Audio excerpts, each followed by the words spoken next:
हुआ गइल बनी राउर परिवार वाला हमार और हल्दू सुहार खदले बालो दादी हमनी से सब काम करवावेली। हमार बिटिया के दुख ना देखल जाता। हम काले जाके ले आओ तक।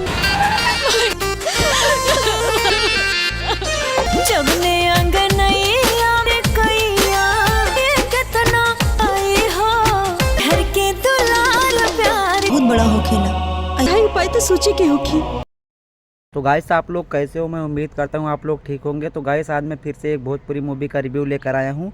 तो गाइस इस मूवी का रिव्यू जानने के बाद आप सब एकदम खुश हो जाओगे। तो गाइस मूवी की स्टोरी की बात करें तो इस मूवी की स्टोरी होती है संजना पांडे की। यह मूवी होती है गाइस जिसमें संजना पांडे के पति का निर्धन होता है, मृत्यु हो जाती है। मृत्यु होने के बाद संजना पांडे बोलती हैं, जब से आप गए हो इस घर में हमारी कोई इज्जत नहीं होती है, कोई हमारी सुनता नहीं है, सब ताना मारते हैं। तो दूसरी तरफ उसकी दोनों बेटियां रोते हुए आती हैं और बोलती हैं कि दादी मुझसे पूरा काम करवाती हैं और हमको मारती भी रहती हैं, रोती भी रहती हैं। तो वह अपने बच्चों को पकड़कर रोने लगती है।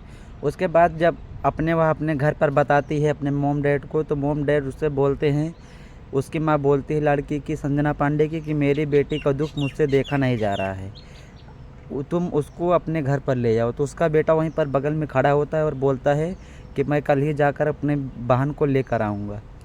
तो वह अपने बहन को लेने के लिए जाता है। उसके बाद जब लेकर आता है अपने बहन को घर पे, तो वह जो छोटे छोटे बच्चे रहते हैं और दोनों छोटे छोटे बच्चे मिलकर खेलने लगते हैं और संजना पांडे अपने रोते हुए अपने मम्मी पापा को गले लगा लेती है। उसके बाद होता क्या है गाइस बात करें तो उसकी जो संजना पांडे की जो भाभी होती है, भैया की पत्नी होती है, वह बहुत ही संस्कारी होती है और अपने जो लड़के के पिता संजना पांडे को उसके पैर को धोकर, पानी से धोकर उसके चरणों को पूरे घर में छिड़कती है। उसके बाद उसके बच्चों को बाल बांधती है, स्कूल भेजती है। दूसरी तरफ जब संजना पांडे झाड़ू लगाती है तो वह आकर मना कर देती है, कि बोलती है मैं झाड़ू लगाऊंगी, आप रहने दो, आप काम मत करो। खुशी से सब लोग रहने लगते हैं। तो उसके बाद गाइस होता क्या है, तो एक दिन बोलता है उसका पिताजी, बोलता है संजना पांडे का कि अब क्या किया जाए, कोई चारा नहीं बचा है। तो वहाँ पर बहू आकर बोलती है कि दूसरा ब्याह क्यों ना कर दें हम। तो बोलती हैं कि विधवा से कौन करेगा दूसरी शादी। तो बोलते हैं वहीं पर अगर लड़की मर जाए तो लड़का का शादी हो सकता है, अगर लड़का ख़त्म हो जाए तो लड़की का शादी क्यों नहीं हो सकता है बाबूजी। तो बाबूजी भी सोचते हैं हाँ ये तो बात सही है। तो उसके लिए लड़का ढूंढने लगते हैं। एक जगह पर जाते हैं और आदमी से पूछते हैं भाई लड़का है। तो आदमी बोलते हैं कि भाई विधवा से कौन शादी करेगा।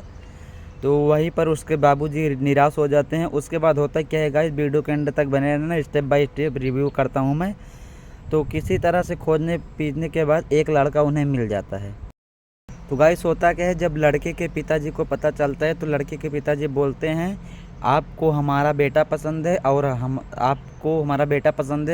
और हमको तुम्हारी बेटी। अब शुभ काम में देरी ना करते हुए इस शादी को मंजूर करते हैं। तो शादी फिक्स हो जाती है और वहीं पर लड़के की माँ बोलती है मेरी एक शर्त है तभी शादी होगी, मेरे घर में बहू तो आएगी लेकिन उसके बच्चे नहीं आएंगे। तो यह सब सुनकर संजना पांडे वहीं पर बोल पड़ती है कि मैं इस रिश्ते को नहीं मानती हूँ, मैं ये रिश्ता ठुकराती हूँ, मुझे ऐसा रिश्ता नहीं चाहिए, मैं अपने बच्चों को दूर नहीं कर सकती हूँ। तो बच्चे जो होते हैं अपने माँ के भलाई सोचते हैं और बोलते हैं कि मम्मी आपको शादी करना पड़ेगा, ये हमारी कसम है, अगर नहीं करोगी तो हमारी कसम है। तो उसकी माँ संजना पांडे मजबूरन में आकर शादी करने लगती है, मजबूरी में आकर। तो गाइस शादी हो जाती है। तो गाइस शादी होने के कुछ दिन बाद संजना पांडे अपने बच्चे के बगैर नहीं रह पाती हैं और बहुत रोती हैं। एक दिन अपने सासू माँ से बोलती हैं कि सासू माँ मुझको मेरे बच्चों से अलग मत कीजिए, कुछ काफ़ी दिनों के लिए यहाँ पर बुला लीजिए, उसके बाद वह बच्चे चले जाएंगे। उसके बाद उसको भी थोड़ा सा बच्चों के लिए तरस आता है उसके सासू माँ को। तो बोलती है चलो ठीक है, अपने पति को भेज देती है बच्चों को लाने के लिए। तो उसके पति जाते हैं संजना पांडे के, दोनों बच्चों को लेकर आते हैं यहाँ पर। उसके बाद होता क्या है गाइस, उसकी सासू माँ बोलती है सिर्फ एक हफ्ते बाद यहाँ पर बच्चे को दिखना नहीं चाहिए, सभी को भेज देना तुम अपने नैहर में। तो वह बोलती है चलो ठीक है माँ, आपकी मर्ज़ी जैसी होगी। तो एक दिन वहाँ पर उसके सासू बैठी रहती है। तो संजना पांडे की दोनों बेटियाँ जाती हैं और चाय देती हैं, बोलती हैं कि माँ जी चाय। तो वह बोलती है उसकी माँ जी चल हट, मुझे चाय नहीं चाहिए। तो ऐसे ही चली जाती है। तो संजना पांडे को दुख बहुत होता है लेकिन कुछ कर नहीं पाती हैं। तो होता क्या है गाइस, दिन पे दिन उसकी सासू माँ एक कैलेंडर लेती है, उसमें सही का टिक मारती रहती है कि कितना जल्दी एक हफ्ता बीत जाए और यह सब दोनों बच्चे यहाँ पर से चले जाएं। एक दिन उसका सिर तेज़ी से दर्द हो रहा था और वहाँ पर बैठी थी, बोलती कि बेटा मेरा थोड़ा सा सिर दबा दो, नहीं तो मुझको दवाई लेकर आओ, अपने नाती को बोलती है। तो वह बोलती है पागल हो क्या? वह बोलता है पागल हो क्या, तुम जाकर अपना दवाई खुद ही ले लो, मैं तुमको ला कर नहीं दूँगा। तो वह वहीं पर उसकी बेटियां रहती हैं संजना पांडे की, बोलती हैं कि पागल हो क्या भैया, इस तरह बड़ों से बात नहीं की जाती है, कैसे बात कर रहे हो।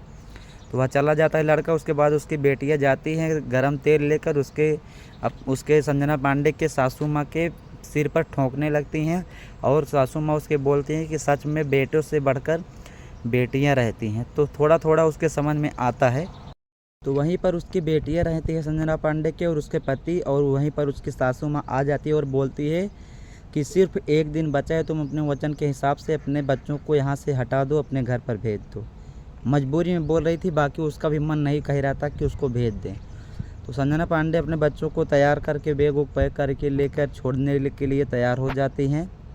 उसके बाद रोते रोते किसी तरह जाती हैं बस स्टैंड तक। उसके बाद जब बस आने लगती है तो बच्चों को बैठाती हैं और उसके बाद जब बस चलने वाली होती है तभी संजना पांडे की सासू माँ आ जाती हैं बस के आगे और वहीं पर बस को रोक लेती हैं। उसके बाद हाथ जोड़कर संजना पांडे से बोलने लगती हैं कि बहू, मुझसे विनती है कि तुम मेरी बच्चियों को मत जाने दो, मुझसे जो गलती हुई है मुझे माफ़ करो। मैं तुम्हारे हाथ जोड़ती हूँ कि मुझको मेरे बच्चों से, मेरे नातियों से, मेरे बेटियों से मुझको दूर मत करो। वहीं पर संजना पांडे खुश हो जाती है और रोने लगती है वह भी, और गले लगा लेती है। बस से बच्चों को उतार कर सब लोग इकट्ठा हो जाते हैं और सब लोग गले मिलते हैं, वहीं पर खुश हो जाते हैं और सब लोग आपस में घर चले जाते हैं। तो गाइस यही था इस मूवी का स्टोरी रिव्यूज़। तो गाइस आप सबको यह मूवी कैसा लगा स्टोरी रिव्यू? अगर अच्छा लगा तो चैनल को सब्सक्राइब कर लें, चैनल को सब्सक्राइब करना ना भूलिएगा गाइस। मैं डेली नेक्स्ट डे एक ना एक मूवी का रिव्यू लेकर आता ही रहता हूँ, अगर सब्सक्राइब करना हो तो कर लो गाइस। तब तक के लिए मिलते हैं नेक्स्ट वीडियो में, तब तक के लिए बाय बाय।